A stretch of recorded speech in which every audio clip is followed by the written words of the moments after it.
Hey yo, it's time to roar, get loud, let's ignite. Jeremy B in the house, we keeping it tight. Every weekday at 11, we ready to ride. Lions Talk Live, come and join the pride.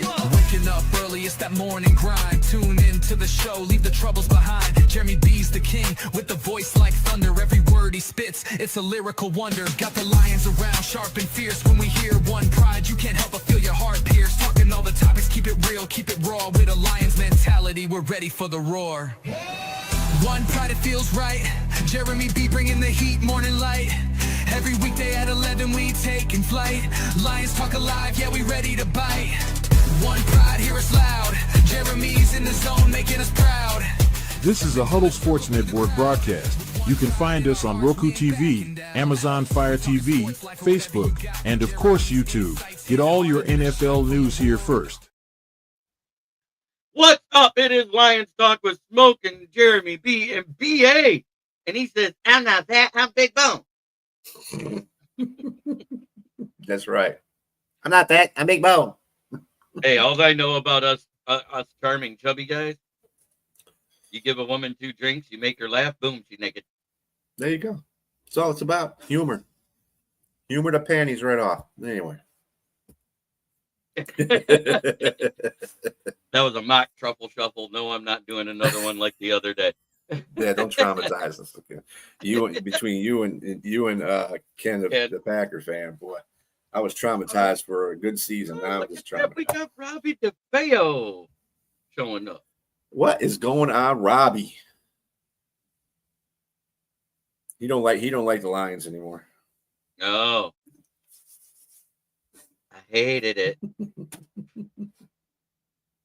He doesn't like the Lions anymore because of my co-host. Oh, talking about his team, Nate? Talking about the Steelers. Talking about Mr. Castro. Yeah, talking about the Steelers. You know what? Don't pay attention to the butt clowns. Whatever. Now, Nate knows this stuff, but he's quite opinionated on some things. Yeah, but that's a story for a different day. And I'm not saying he's the most right on those opinions, but they're his. His opinion. He's allowed to have them. You know, that's the great thing about a freedom of speech country. We are allowed to have different opinions, whether you like it or not.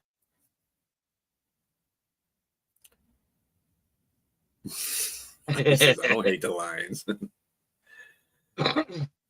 I know you don't when I'm out here. That's all. So that's what it is, Robbie. I got you. I'm on Ross St. Brown, went to Isaac Tesla this week and told him that he had to pay his dues as a rookie. In other words, it was his turn to go out and buy snacks. What does he do? He gets the list and he orders it through DoorDash. I'm on Raw finds out and goes, oh, no. You don't understand. You have to go buy the snacks. You got to pay your dues, Rook. So he ended up paying for it twice. There you go. Well, hey, you try to be smart about it. You try to be smart about it. Just think about this. 20 years ago, he wouldn't have been able to do that. Right. It's not even that long. DoorDash hasn't even been around 20 years ago. It's only been about 10. Yeah. But still, I'm just saying, he wouldn't have been able to do that. But DoorDash wasn't going to work for it, right? Wasn't it DoorDash first, then it was Uber Eats, and then Grubhub. All the other one, then Grubhub and Instacart showed up? I think DoorDash was first.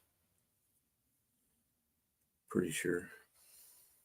And in the beginning, they couldn't find drivers, so they were actually hiring taxi drivers to moonlight at first.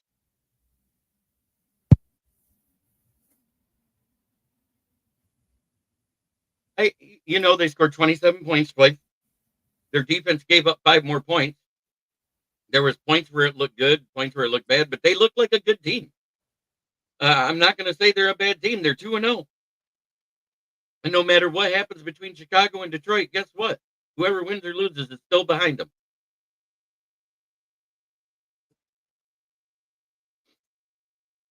I know who those certain fans are. No. But Jim Jackson, I got you. I got one thing to say to you.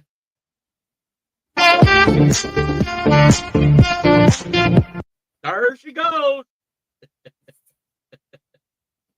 Yeah, we just have fans in our fan base we don't like. So. Oh, we all have fans we don't like in our Yeah. fan base. I got a guy that sits there and does a fake name all the time. He used to say Little Jeremy B, this, that. And now he's coming out with JB. Now he's coming out with JB's stepson. Oh, Lord. I'm not even married. I don't have a stepson. He goes, like, math up. There it is. So, whoop, there it is. Packers are too early to tell. I mean, they had 2 games at home. They got Micah Parsons, who fired up their defense. I don't think Micah Parsons did anything as special. There I am. Hey, kitty. But we'll see what happens when they go on a road to Cleveland and to Dallas. I mean, playing 2 games at home is nice. Yeah, I mean, they have back-to-back home games. We're getting our first home game this week. And think about it like that. Chicago lost at home to a rival. Mm-hmm. We lost at our second home. It's no longer ours anymore. They took ownership back. I love it. Hey, for 2 years in a row, what did Panay Sewell say when he walked out that tunnel and looked around? We at home. Right. There were so many Lions jerseys out there. This is a Lions game. This is a home game. Look at this crowd. I remember that. And I didn't see as many at this first game. That's one thing I'm going to say right now. I did not see as many Lions fans out there like we had the last 2 years. Mm-hmm. And I was like, so they're not going to be able to sway the crowd their way. Yeah, that was the first thing that popped in my head. Yeah, they don't have the hype that they had last year. Last year, everybody thought they were going to the Super Bowl, so all the fans, and a lot of that's bandwagon fans too. So you got to look at it that way. I saw Lions fans in there. They were peppered in through the crowd. They just weren't at the edge like they were in the last couple of years. But there was Lion fans there. Unfortunately, we lost. And we got Paul Jones entering the chat. Who? Music. Paul Jones. Paul Jones.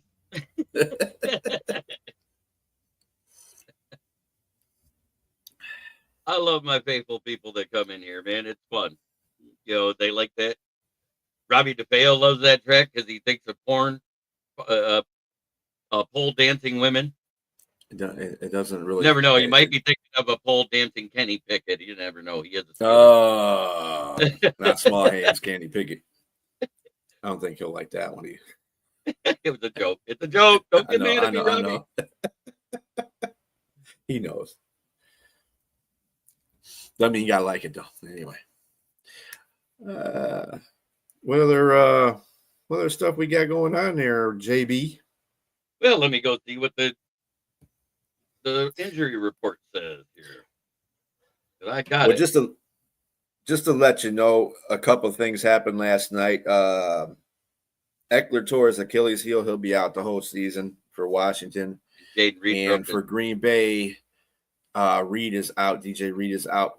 Reed is out for indefinite collarbone, right? 6 to 8 weeks.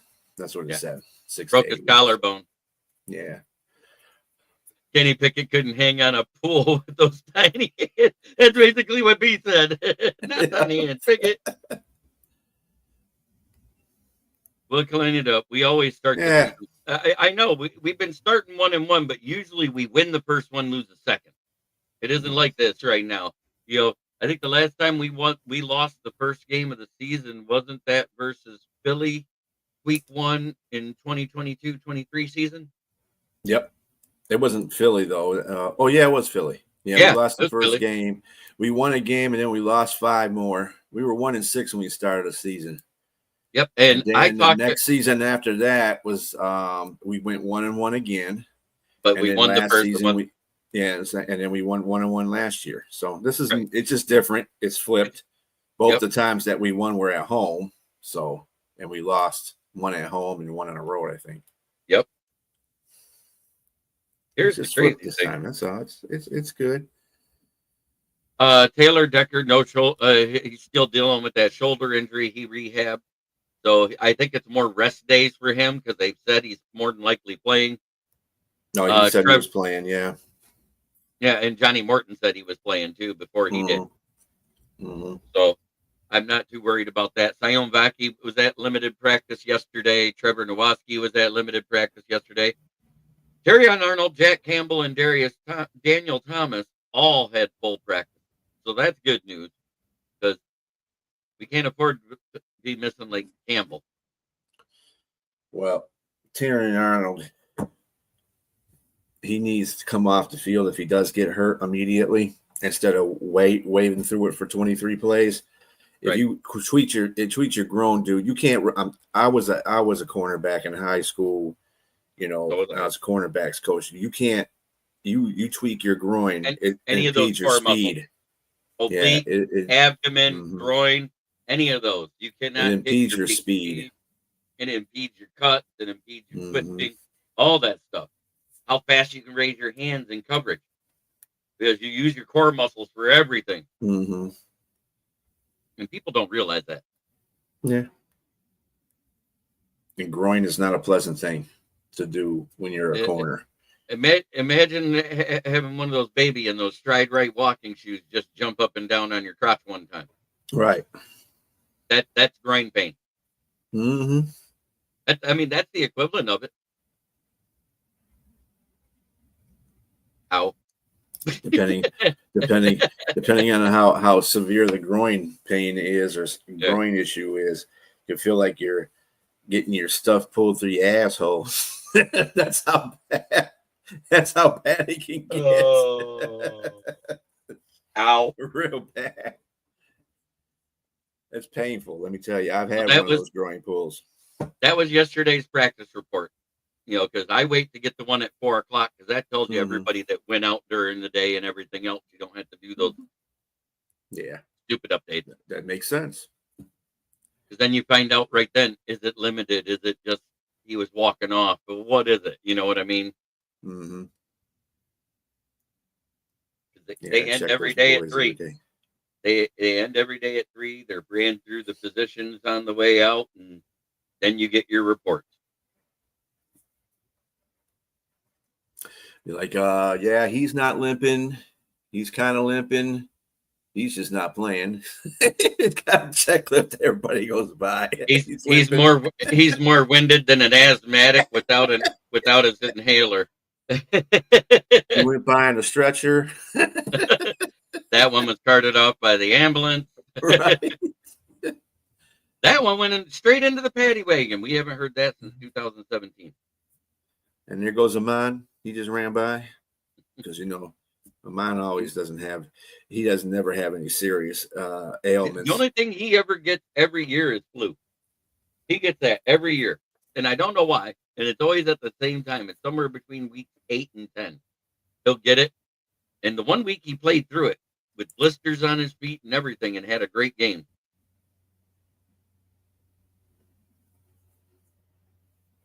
And his dad calling him on the sideline, make sure you drink Coke.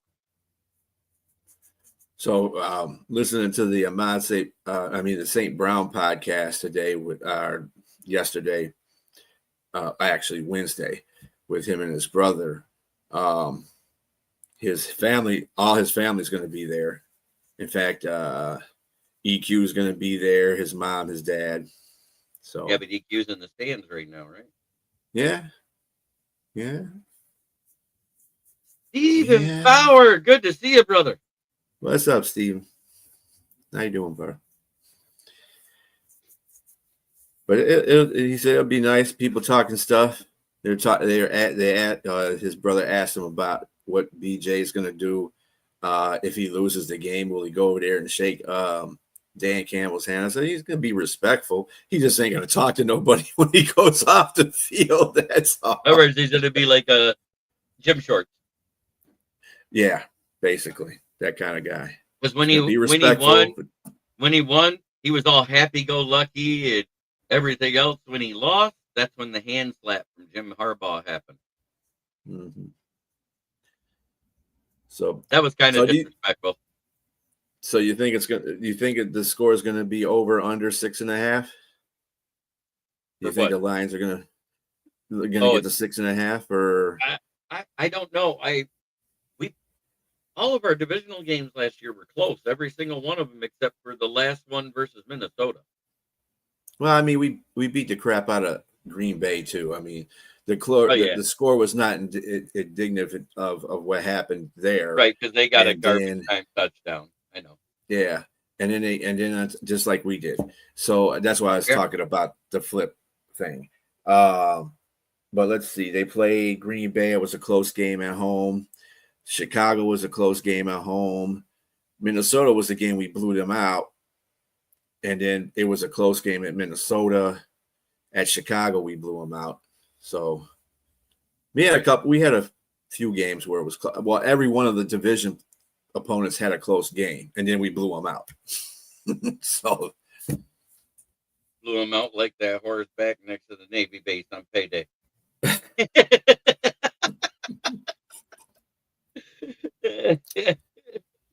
I don't know. I just think that if the Lions come out, the crowd's going to be behind them because they're going to be like, hey, we got to get this thing into motion. And, you know, it's against Ben Johnson. So, you know, the Lions are going to want to step up for that. You know, he was talking about, Amon was killing me too. He's talking about, when BJ comes in here, everybody's going to boo his ass. He'll boo the fuck out of him. That's what he said. Yeah. Well, think about it. We did it to Stafford. Yeah. This is a fresh wound. This is a fresh wound. Imagine if it had been Stafford in year one. Mm-hmm. Yeah, fortunately, we went to LA in year one. Oh, yeah. I know the O-line's shaky, but, you know, it's another week, and they actually got some game snaps. Mm-hmm. And that's going to help them more than anything else. Even though it was bad, they finally got game snaps. I don't care what they say about the joint practices. It's not as good as a game. Yeah, the communication has to be better, too. You know, again, Glasgow is not Ragnow. No. But at the same as far as his leadership presence is concerned, but as being a center, you do have to call out. And having a rookie and a half basically next to you is something that they have to learn. Right. A lot of communications were bad because the rookie wasn't found exactly what he was supposed to do. And Simo's only, played 2 games with the Lions, actual game. So he's still kind of raw. So listening to commands from your center, you might not always grasp that because you're newer to the system. Right. So maybe more communication will be better for him in practice. Maybe. Get it done. Maybe he'll actually say it without a mouth guard in his mouth or any other thing that could be in his mouth. Be that too. I just think that it's, the rookies are the ones that have that responsibility to understand the calls on the line. Whether it's coming clear across to them from Glasgow or not. Like, again, everybody's giving Glasgow shit. I said the only thing you should be giving him shit for is his run defense. His run defense sucks. Clearing out the center for Gary to run through untouched. I'm sorry. That's what I'm saying. That's the run. That happened on the sack too. That happened on the sack too, though. No, well, he the one that was a sack, that wasn't his fault. Because it wasn't charged to him. And it was Simo's fault, that one. See, it's just communication. That's all they got. They just clean it up, just like Dan Campbell said. They just got to clean it up. That's all. Once they get into the rhythm, it's going to take a minute for them to adjust. And that was the last third down stop of that game for us, right? Was there at that goal line because we had to punt it out? Yeah. Yeah. The next drive is one or two plays. One or two plays that pissed me off about Goff. And the first play is when he was on the goal line. Why would you go backward and go around instead of going forward? Dude, you're on the goal line. Just plow forward. If you get a half yard, that's better than trying to almost getting sacked for a safety, So just plow forward. He's those are things that he's not that makes you feel Goff is not Goff has Well, problems with pressure. Paul Jones, I'm going to push back on that because we used him off and on at all different times over the last year and a half before this in coverage, and he did well. He either batted a ball away or he had a pick. But I'll push back on that a little bit because he does have 3 picks before of it, one of them being a pick 6, if I remember right. No, he just has 3 picks. He hasn't got a pick 6 yet. He almost had one in Carolina, but he got tackled. Somebody and he almost had one at Chicago, too, if I remember right, when Justin Fields hit him wide open. He got caught from behind. I think it was Dave Moore's first. Yeah, but he's had 3 interceptions. I mean, he plays the lanes very well. But every team does that. They dropped Micah in coverage last night. Micah was in coverage at least three or 4 times in coverage. Oh, I know. Same with Myles Garrett. Same with Trey Hendrickson. Trey Hendrickson. Same with TJ Watt. They all play coverage every now and then because guess what? The play doesn't always go to you. The thing I like about Green Bay's defense, well, the defensive line, is that now that they got Micah on there, Micah can go to any spot on the defensive line and blitz or rush from anywhere because they got Van Nuys on the other one and Rashad Gary on the other side, and they can always switch them guys too. Usually they don't switch too much of Rashad because he only can play one position pretty well. And that's the end. But they usually switch Micah and Van Ness both, all the time. So that's good. You got 3 defensive line. I wish the Lions would have that. At least somebody would put some pressure on that kind of situation, but we don't have that. So they have to rely on Hutch and Davenport. Maybe when Hassan, the assassin, comes back. Yeah. Well, we hope he can. I said maybe. I want to see Muhammad do something because he was a force last year too when Hutch went down. I don't know where he went with that. Season. I gave up hope on him. I was hoping he wouldn't make the roster, and Nate Lynn would have. Well, I mean, he did it as well as the assassin did, but we'll see. I mean, it's a long season. It's only going to be the 2nd game. I'm not sorry, like Craig Reynolds, I canceled my subscription to Netflix on Muhammad. Yeah. As long as they're on a team, they're a valuable asset. Yep, that's it. I really wanted Nate Lynn to make the team because he had 2 solid preseasons in a row. 2, that's not a fluke when it happens twice. Yeah, he. I mean, people that would probably be one of the things I need to see too. I need to see Hutch play in game time speed to be a starter on a defensive line, even if he was playing with the 2nd string. That would be off kilter. But just to get him in game shape ready, and the offensive line too. Glasgow working with the 2 rookies, so rookie and a half as I call them. That would have been nice to see. That way they would have got some kind of playing time together in real, well, not real, but at least they would have had some communication before they got to the real. Well, the parents will be home this afternoon or tomorrow. What's that? My parents will be home sometime this afternoon or tomorrow. No more freedom. Damn it. Can't walk. Where did they go? They went out on a trip? They went on a trip. They drove out to see my sister and my nephew who live out in Montana. Oh, wow. Montana, huh? Nice. Yeah, they left last week on Tuesday, right after Labor Day, and they're coming back this week. Well, just hide the hose. The hose are gonna go. Oh, they're not here right now. I sent them all home last night just to be safe. You ain't got to go home, but you got to get the hell up out of here. Oh yeah, I talked about that last night on Fire Up. I sent that topic in. Should teams start playing players more in the preseason? And my answer is yes, adamantly. They need to get at least a quarter worth of play to get the game speed. And whether it's in one, I'd prefer it in one game. Let them play one whole quarter or a half and be done. Now, see, I wasn't too bad about them not doing it last year. But when you make changes like that to the offensive line, you got a player that was hurt the whole season and to come back and play. I would have played him a little bit just to get some kind of solidarity amongst those people. So when they came into the first game. I am a certified girlfriend teacher on how not to be annoying. You can give her my address. No. Yeah, but Robbie, you keep complaining about your girlfriend, but I say one thing: you ain't left her yet, and you've been with her for what since I've known you. What's that been? 3 years? Yeah, 3-4 years. Yeah. Yeah, because you started podcast the same time I did, but we didn't meet till in the middle somewhere. Well, actually, I started in 2016, but I did the podcast with them in 2021. Mm-hmm. Yeah, it was like 2021. So it's 21, about 4 years. Yeah, I've known him for a while. Good old Rob. 2021 was when I started with the Detroit Lions on the prowl, and then switched to We Are Lions Nation.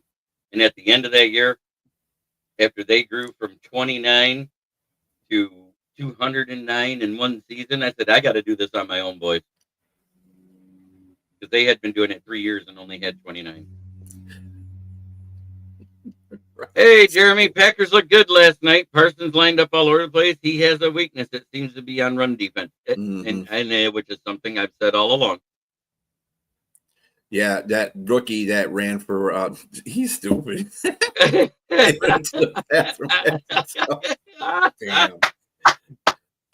Yeah, but the bad part is you let that sit for more than an hour. Guess what happens? It removes skin when you remove it. Yeah. Think about that. He don't care. Good afternoon. It's a great day to be a Lion One Pride.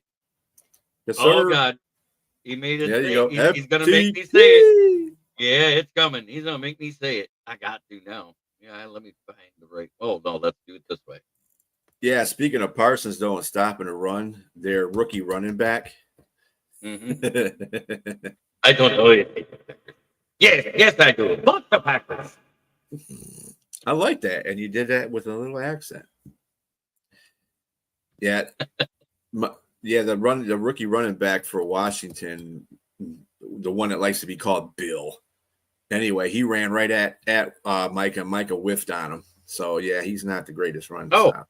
I agree, Gerdette, 100%. I believe your name was Kevin, if I remember right, and you're over there in Germany or was in Germany.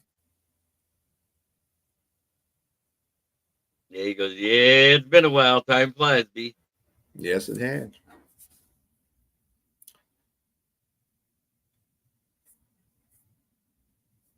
I do like the Lions this Sunday. We're at home. I think that's going to make a huge difference. The electricity of the crowd. We're going to be back here in this Today, spot. Kevin in Germany. Yes, I was right. Cool. I'm glad I remembered your first name, Kevin, because I know you put it in there a long time ago. And I was like, hey, Kevin, where you at in Germany? Yeah, what station? I think he was in the military. Well, you might be near Berlin. I don't know. I have family lives in Gutensburg, so I was wondering. My family was down near in between Bamberg and Wildflecken when they lived there. I just knew the bases. Oh, look, I knew he'd come in. What did I say? Welcome to the stage, Broski Bear. Happy Friday, guys. What's going on, Friday. Broski Bear? You know, man, just rocking and rolling, doing the do. Nice day here in sunny Charlotte, North Carolina. I'm here in good old Chesterfield, Michigan. I'm going to say this right now. If the O-line's playing better, yes, the OC opens the playbook. If it's not, it'll be more of the same stuff. B. Striller, where did you say you are? Chesterfield, where? In Michigan. Oh, it's, okay. About 25 minutes from, Frankfurt in Maine. He's an ex-banker. He's retired. Awesome. Oh, okay. Look at him, a retired ex-banker in Frankfurt. No, I'm about 45 minutes from Detroit. Okay. So he is. You're west of Detroit, right? Well, Chesterfield is more north. Okay. Oh, so you're up closer to me. Yeah, I'm Gotta like be. you're actually west of me. Right. So you're So like closer over there you're by the west and a little bit higher. Yeah, Lapeer, Imlay City area. Is that where you're at? yeah, yeah. Okay. New Baltimore. Yeah, around that I area. believe he did. And my thing is with the interior O line change, and it didn't look like they had their communication down or anything. I think that was a bigger reason on why the play calling went the way it did. We tried to run, it didn't work because they weren't opening the holes. That zone blocking scheme, it's supposed to simplify things, and for some reason, it wasn't simple. That's what she said. Yep. Opening holes. Yep. Yep. Yeah. Let's go there. Yep. Got to get in there and stretch them out. Yep. Some things work, some don't. Yep. Yep. I hear you. Hey, Broski, what question for you, man? What do you hope that I mean, besides winning, obviously, what do you hope that changes on Chicago? I mean, for that meltdown they had in the fourth quarter, do you think that that Caleb is playing off script, not well, but when he's scripted, he plays well?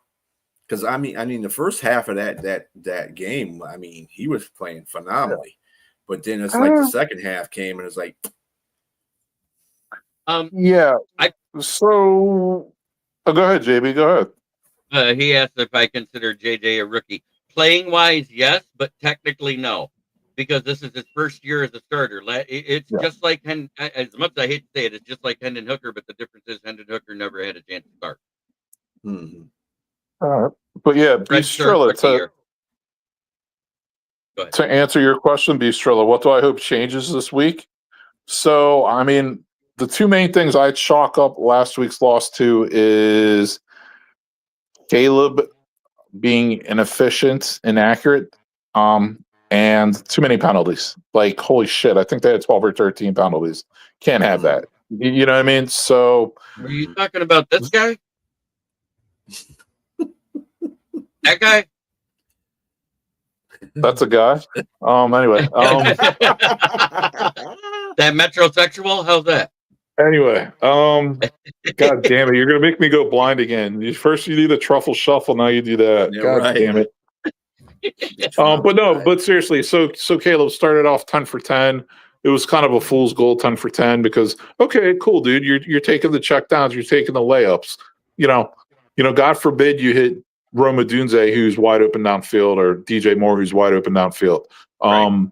But and then it was kind of like too, you really stalled out in the second half. And it's really important when you have like 3 of your top 4 cornerbacks are out and you're playing practice squad caliber corners. It's hard to, you don't want to leave them out on the field any more than you need to. So my thing is this: yes, the defense did shit the bed in the fourth quarter. Honestly, with that being said, I just think if they didn't have all those penalties, some of which ended up being drive killers, you know what I mean? Some of which prolonged drives from Minnesota as well. And Caleb was just, he could complete some passes downfield. I think it would have been irrelevant. So in a nutshell, those are the two things I want to see. I want to see Caleb complete some be accurate downfield and less penalties. Yeah, that's what I want to see. Penalties. A lot of offensive penalties too. Yeah, and some of that, like, hey, you jump offside, that's on you. But I don't think Caleb, from what I've been reading, and this was a thing in the offseason, this was a thing in camp, this was a thing in preseason, that Caleb's cadence, he doesn't have it down yet. It's not consistent. It's not like clicking with the team. Not everyone's on the same page. So some of that is, I have to say, this is, it's not anything new. Some of that is still on Caleb. He needs to get his cadence down. Broski, serious question. Do you see Caleb Williams as being a franchise QB yet? No. I didn't want to draft Caleb. He wasn't on my draft board. If I had the 25th pick in the draft and he was still there, I would not have picked him. I can't be more adamant about that. No, I don't think he will be a franchise QB. I agree hope with proves you. Me wrong. I will say this. I hope he proves me wrong. I really do, but I don't think he will.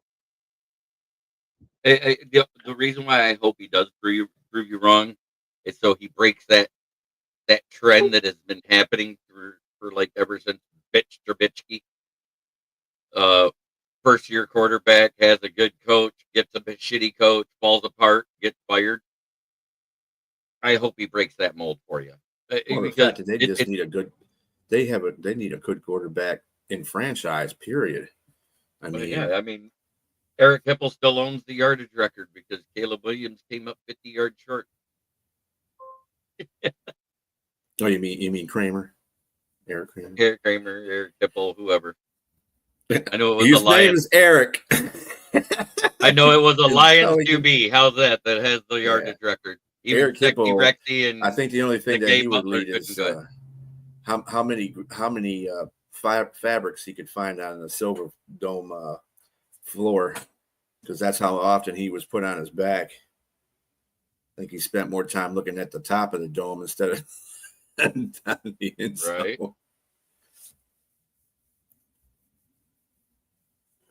But yeah, man, we'll see how it goes this week. I mean, do I think the Bears can win? Yes. Am I jumping up and down like, yeah, they're definitely going to win? They're going to. No, I'm not a moron.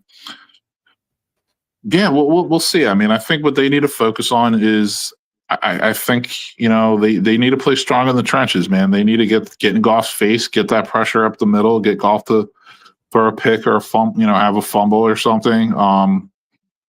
And then, their O-line has to block Hutch, and they need to establish some type of running game, which I'm not very confident in because I'm not very confident in Swift.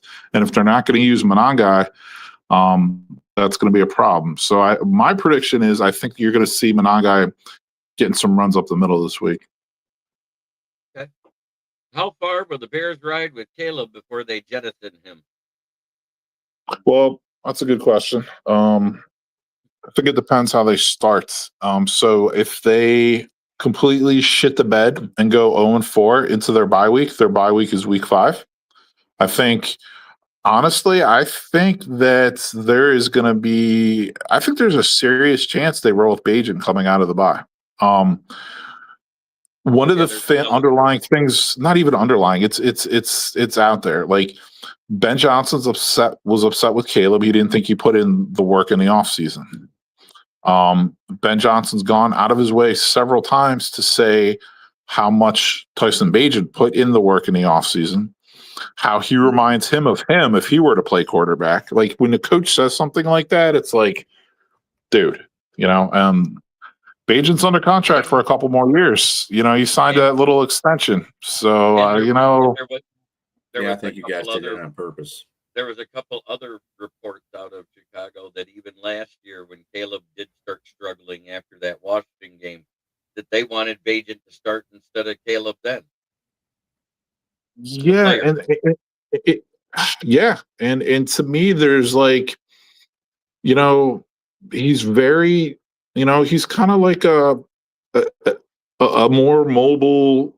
He's not mobile like Caleb, but he's kind of like a more mobile, more athletic Jared Goff. Like, honestly, like he hasn't done shit yet. I'm not saying he is or will be, but I'm just saying, if you got to compare him to somebody he's like a heady quarterback like that. He's a guy who's capable of running an intricate offense like that. So, can I handle this for you because I know what Caleb's minor in his degree is. Oh yeah, JB, that's all you. I know you're on top of that. Yeah. Yeah. His minor was cosmetology. He's sponsored by Revlon and Maybelline, so he gets a different color every week. Don't miss the Silver Dome at all. Overcrowded, too few restrooms, but watching Barry live was the best part. Monangai sounds like a word for a disease. Robbie. Only you, Robbie. Yeah, well, I was going to say, I think he's from New Jersey, so go figure. Yeah. It sounds a little Samoan to me, but Monangai guy. It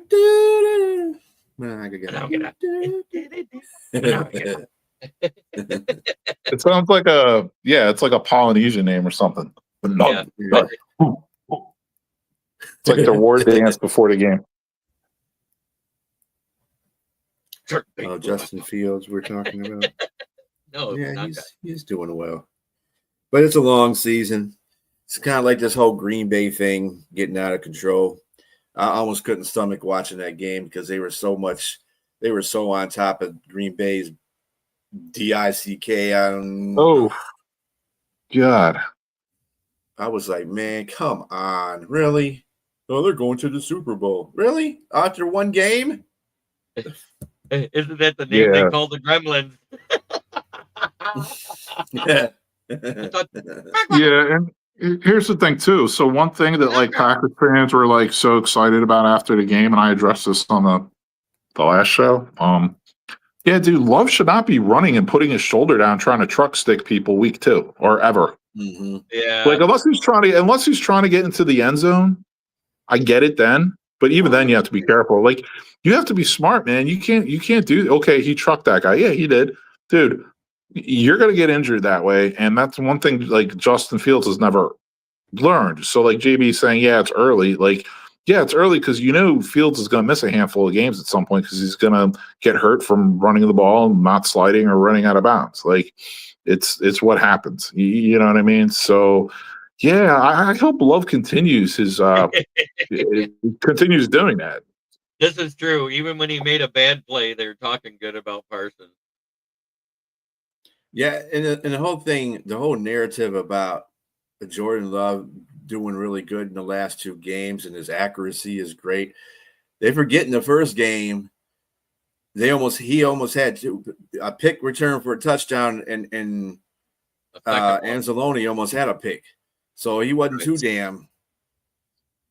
accurate.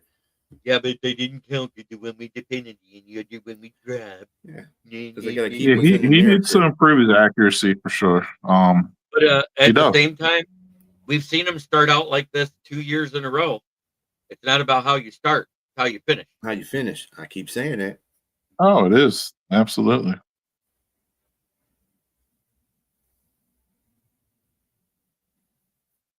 What's this about? Yeah, They had to script him, and if I remember right, Ben Johnson said that was due to him not really knowing the playbook. Isn't that what it came down to, Broski? I mean, they script yeah, that's a good point, JB. Because really, what it is, it's like, hey, you haven't developed well enough yet, or maybe you don't know the playbook well enough yet. If your first read isn't open right away, just check it down. That's kind of what he's doing. First read's not there, check it down. It's like, oh, we'll go through your second and third reads and then check it down. You know what I mean? So it's like and poof, man, I did not expect to see Ben Johnson so visibly upset on the sidelines, like directly, like at Caleb week 1. Like he was cursing under his breath. He was just visibly frustrated with Caleb on the sidelines.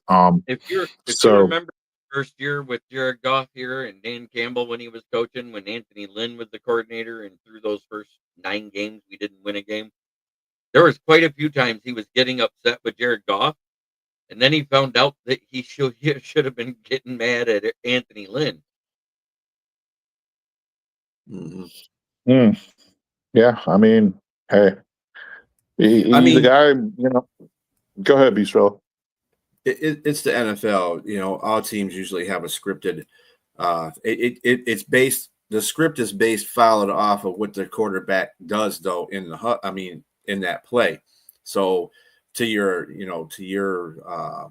what you were saying earlier, Broski, about Caleb being able to find guys open in the first half, and he didn't do it in the second half. And I think because Flores was smart about this too, is that he said, you know what, somehow we're in the second half now. Maybe I can dial up some blitzes on him.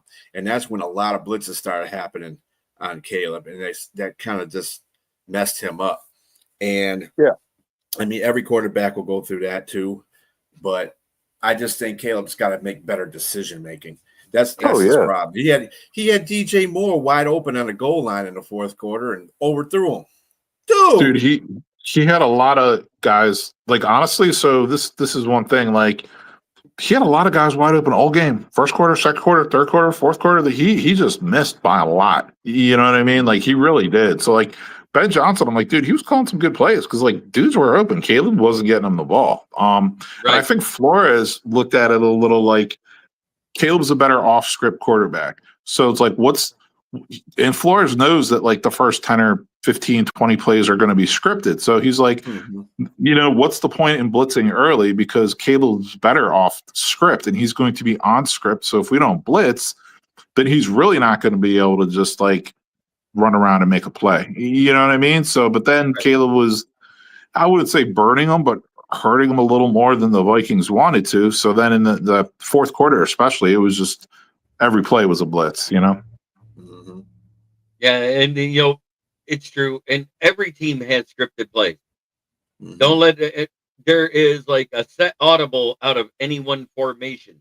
There is a set, like if it's a pass play, then you have this formation you change to if you audible to the run.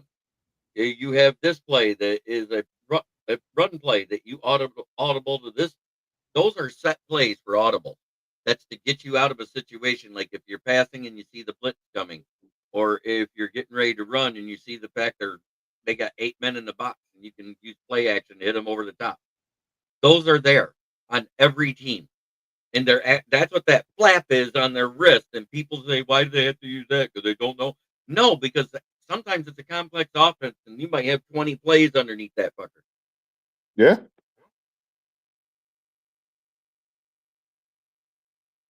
I think the Vikings could be because their defense is very legit. That front seven makes up for the little bit that they're weak at in the secondary. Would you agree with that, Broski?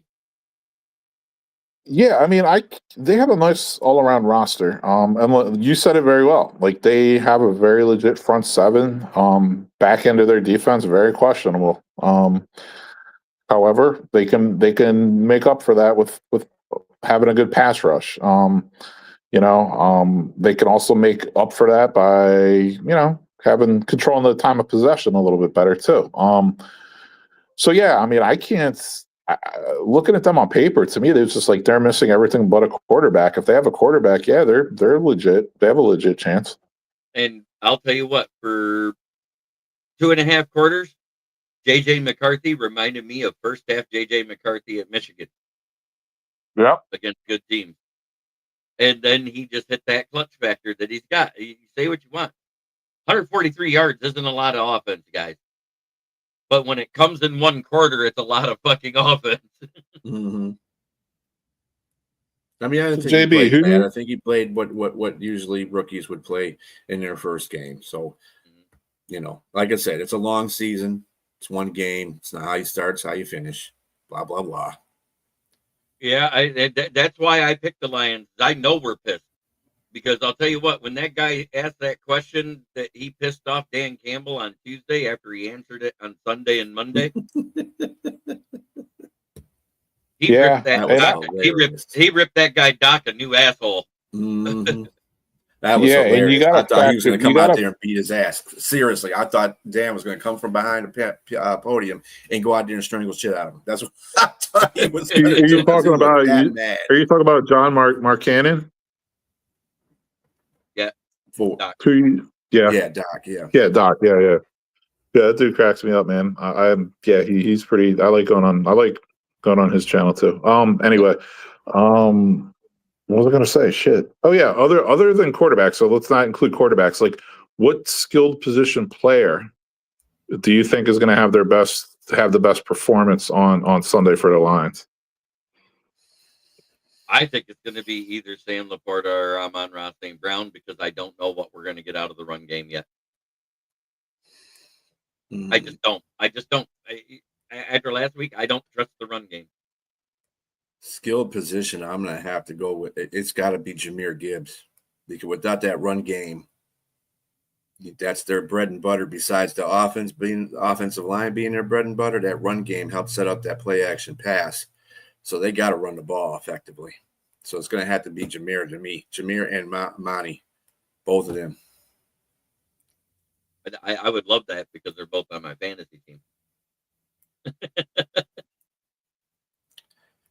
But yeah, I think the defense needs to step up. I think the offensive line needs to play better. basically, that's it. I think the defensive line definitely gets What a quarterback. What was the question again that Campbell Oh, blew up on? he said that. Well, he inferred that Jared Goff said something, and that's what drew the ire right there, because when he asked him what did Jared Goff say, he wouldn't answer him. He went to another question immediately, and Dan was like, "Well, what did Jared Goff say? What did Jared say?" He goes, well, and then he still kept going to that same question after. I mean, he kept going to another question after he kept asking that, pissed him off. So he was like, you know what, dude? While he was rolling in that other question about like John Morton's offense not being like, about it being predictable, he was like, there was like, whatever he said, 40 or 50% less like pre-snap motions. He mentioned that, and yeah, Campbell was not happy about that either. Oh, breaking news. You know what, Broski Bear? Jake What Moody happened? just signed with you guys. Who? You're kidding. They signed Jake Moody? Yeah. The Bears signed Jake Moody. The guy that hasn't been worth booty since he got to the 49ers. Jake Moody. Jake Moody out of the University of Michigan. Michigan kicker. Remember, he was the 99th pick, the 49ers' first pick in the draft that year.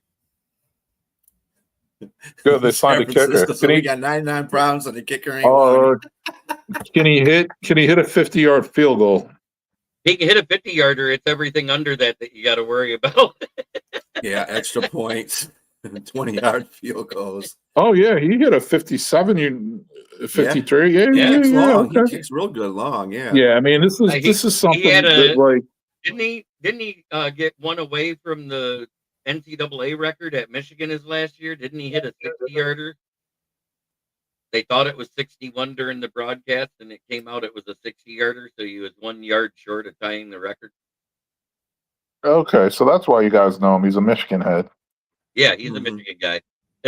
But I laughed at the 49ers with that when they didn't have a pick until 99, and there was some good players mixed in there still, and they picked Jake Moody, a kicker, when they had other needs on the roster. He was a really good kicker for Michigan, though. It shows you how the transition from going from college to pros is a whole lot different, even for kickers. Dude, Jake Moody, and I'll tell you what, it's yeah, but Dave, he was signed by the Bears just a few minutes ago. Yeah. Go ahead, Broski. Yeah, it's one of those things like we've been saying it for years. Now there's maybe certain Bears podcasters or whatever who, they'll typical Bears fans, they like to be delusional and think that Cairo Santos is so good. And it's like, well, guys, it's called the modern NFL. You kickers are hitting 50-yard field goals like they used to be 40-yard field goals like 20 years ago. Like you need to evolve with the times. And, it's a struggle for Santos to hit a 48-yard field goal anymore. Like you need a guy with a leg. I'm sorry. Maybe accuracy. This guy needs to improve on. I get it. I don't give a shit. Like, especially for the way the Bears play. Like they needed some guy who can get them some long ass field goals from time to time. So yeah, hopefully he works out. Amen. You know who I thought was what was hilarious though? So San Francisco lets go of Moody. Then they signed Eddie Double Doink Pinero. Oh, he's not double doink. That was Cody Parkey. Oh, that was Cody Parkey? Oh, I thought he was double doink. Yeah. Cody Parkey was double doink. There we go. John, thank you for getting it right. Shout out John Dorn. Yeah. I was surprised the Bear defense was owned late in the third quarter through the end of the game. Yeah, we saw that too. And I think if I was a Bear fan, and I'm going to say it this way, I would want to see a full game out of both sides of the ball as a Bear fan, if I was a Bear fan. For sure. I really like, I do like Noah Sewell, Penei Sewell's brother, that they were running out there at linebacker. He's probably going to be the starting middle linebacker next year. they'll probably give him a contract. Honestly, he'll take Edmonds' spot because instead of paying Edmonds like freaking $18 million or $20 million next year, they're going to cut him. There's an out in his contract. He'll be gone. They'll probably make Sewell the middle linebacker, but he's a middle linebacker. He's not running with running backs. He's not going to be covering people. Like, that's not what he is. Essentially, the Bears had two middle linebackers who really can't cover out there. They need TJ Edwards back, is what I'm getting at. So hopefully TJ Edwards, plays, because him and Byard were like the only two. Dude, he like it was like a hamstring or groin or something, like literally like 2 weeks before the season, or like not even, maybe like a week before the season. It's like, just all of a sudden TJ Edwards is in danger of missing week 1, and then he missed week 1. It was just like, oh, great. And he hasn't even been listed as questionable this week. I think that's all doubtful, which means he's probably out. No, he's limited. Yeah, he was listed as limited. But Kyler Gordon, he's doubtful. Kyler Gordon's doubtful. Jalen Johnson's going to play. Good. TJ Edwards. Yeah, TJ Edwards, maybe he's on the fence. Like I said, he was. Yeah. Steve is real. Yeah. Says, let me talk to you. Who should be considered the best NFL kicker of all time? I would say Justin Tucker, but he's a piece of shit. So I'm going to go back some old school, a guy that played punter, kicker, and quarterback. I'm going to go George Blanda. And John Stenerud was a good one for the Chiefs back in the day. Yes. I mean, personal issues aside, Justin Tucker is one of the best kickers out there. He's got a good field goal percentage. Yep. Good field goal percentage. The dude has made clutch game winning. As Lions fans, we know this. He done it to us twice. Don't remind me. He had a 66-yard field goal. Damn him. Bounced in. Mm-hmm. Lucky still bastard. Went through. Watching that game and hearing the whole stadium sound like the air got sucked out of it when that bounced in. And it was like, he hit the crossbar. Yeah, oh, shit. That's basically where that went. Yeah, I mean, yeah. Obviously, like Vinatieri's made a lot of clutch kicks. Yep. You know who else is a really good kicker and he still plays is Jake Elliott on the Eagles. He's been good for a long time. Yep. But I'm going to bring one up that is still the NFL scoring leader, Jason Hanson. Yeah. Was good. Blanda was good. Yeah. Even though he played on shitty teams, where the best part of it was Barry Sanders and only made the playoffs, 3 times with them, and then stayed another 10, 12 years after. Yeah, and I don't know why I just have this. Well, Sebastian Janikowski.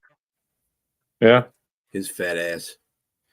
And this isn't because I like them. It's because I grew up there. I lived there for a long time. David Akers was really good too before Jake Elliott. He really was. Like they had 2 back-to-back really good kickers. Like they've had 2 kickers in 25 years, literally. Like that's kind of crazy. Jay Feely. He was decent. Yeah, we were like that too, though. The Lions were like that pretty much too with the kickers because we had Eddie Murray. We had Eddie Murray until like 91, and then Jason Hanson until then we went to Prater. No, we had that 3 bad years in between where we saw names like Kickalicious and all that bullshit. Oh yeah. Then I thought Prater. He was hitting home runs for the Orioles, Eddie Murray. No, we had a kicker named Eddie Murray. That was a different Eddie Murray. About the same time though. Pretty good because I think that was the big confusion about it. That was a big confusion then. People was talking. Yeah, did you see Eddie Murray kick that field goal? I said, dude, he plays baseball. No, the kicker for the line, jackass. That year that when we had Billy Sims and all that, and we made the playoffs, and they said that going into that for the NFC game, if the San Francisco 49ers got past Detroit, Chicago was going to the Super Bowl in that 84-85 playoff era. And Eddie Murray shanked it wide left. Yeah, that was the only one he missed because he was kicking everything in that game, and he missed that one. I remember Monty Clark on the sidelines doing this, praying, and he kicked it. I was like, no, this fool ain't on the sideline praying. What do you guys think about Jason Elam and Morton Anderson?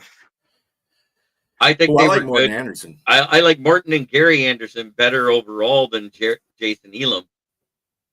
But at the same time, Jason Elam was the first one to kick the 68-yarder or 64-yarder, excuse me, the one. Yep, exactly. Right. I had to think about that for a while. I'm like, oh yeah, Elam. He was. That was Little. Yeah, Cam Little. Unfortunately, it wasn't in the regular season. Yeah. It happened in preseason, but yes, Cam Little of the Jaguars hit a 70-yarder to win a preseason game. Yeah, don't mention this to Viking fans. Yeah, don't mention. In fact, that was the game that it was Atlanta versus Minnesota, and both the Andersons were kickers, Gary and Morton. And Morton was the one that missed the field goal to lose the game. Was it Barb the quarterback in that game? Was that the year they had Barb?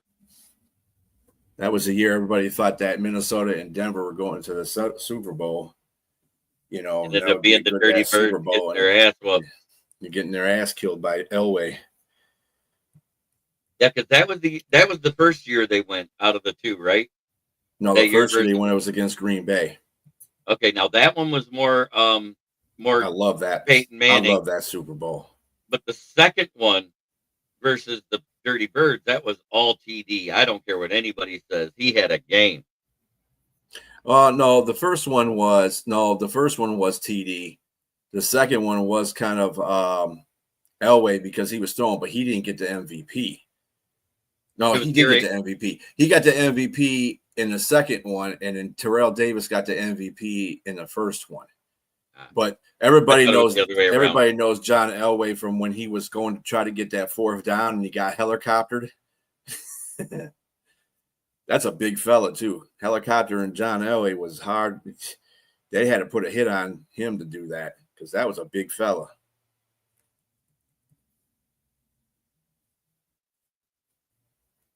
Take a look at my girlfriend. She's the only one I got.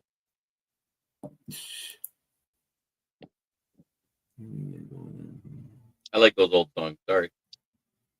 But that being said, we have went over an hour. It's been a pleasure having you here, Broski. What's your prediction for the game? Yeah, I'm thinking it's honestly it's going to be a very similar score to last week with the with the Vikings. I mean, if you were to tell me it's going to be like right around the same 3 points either way, like dude, this game's coming down to a field goal. One of the teams is kicking a field goal, walk-off field goal to win. Let's change it up a little bit. Let's go. I'm going to go 24-21 Bears. Okay. Reverse it. Lions win. There you go. There. Well, we got opposites. How's that? I don't care. It's all for fun anyways. It's not like I'm putting money on it. I like my money to be with odds. Yeah. But try every day to be a better person than you were the day before. Don't forget to check out BA on One Ass Cheek on Three Toes every Tuesday and on all the other podcasting whoring he does throughout the week. Yeah, I do. I'm podcasting more on Friday. Just like me. Yeah. And don't forget to come back at 9 o'clock tonight for the Lions Fan Cave Chat, where we will be having a few other fans talking about the game coming up this Sunday. And Broski, you're more than welcome to join us. Thank you. I appreciate it, man. Always good chatting with you guys. Hey, Broski, it'd be great to have you come on our show, too, because we always need Chicago fans. It seems like every time we ask certain Chicago fans, they decide not to show their ass up, and I know you. What? Okay, so I've been meaning to ask you about that. What? You're not – I don't know why, like, your show I can never find anymore. It's still the same – Well, it's not on the Huddle Network. It's independent. Right. So, okay. You let me search again. I don't know why. Like I've been trying to find it, and maybe it's just the way I'm searching for it, and I can't find it. One ass cheek, three toes. That's all you gotta do, man. Okay, got it. Not with the three. Number 3. Spell it all the way out. As Got it. always, everybody, try every day to be a better person than you were the day before. That's the only way to make the world a better place. It starts right here. Much love, one pride.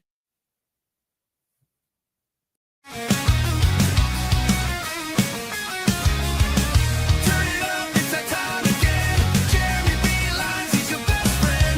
Every weekday, Evan, you know the vibe. He's shouting one ride with that rockin' drive. Rolling up the scene, light up that fire. Jeremy's in the booth, taking us higher. With a grin and a laugh, he's got the crowd in a blaze. Smoking out the haters in a rock star haze. The stories that inspire and riffs that will ignite. When one pride echoes, everything feels right. Jeremy B. lives every day at 11.